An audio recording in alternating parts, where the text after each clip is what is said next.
Hi everyone, this is Ben from the Tina CMS team. In this video, I will show you how you can highlight your content with Tina CMS. I'm now on the Tina Cloud Starter template.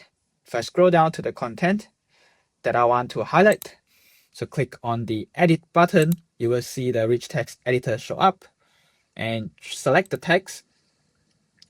Click on the highlight icon where you will see a couple of options here. You can choose a different color and also clear the highlight. So you go for yellow for now.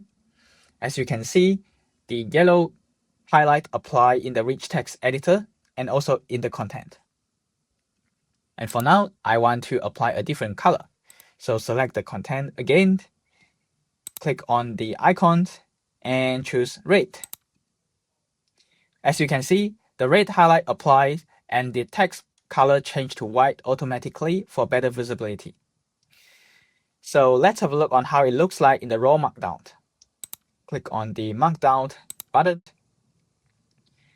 Since there is no highlight syntax in Markdown, so we store HTML mark tag and also the style attribute with the color you chosen for the highlight. So this is how you can highlight your content in the rich text editor on Tina CMS version 3.7. This is Ben from Tina CMS team. See you next time.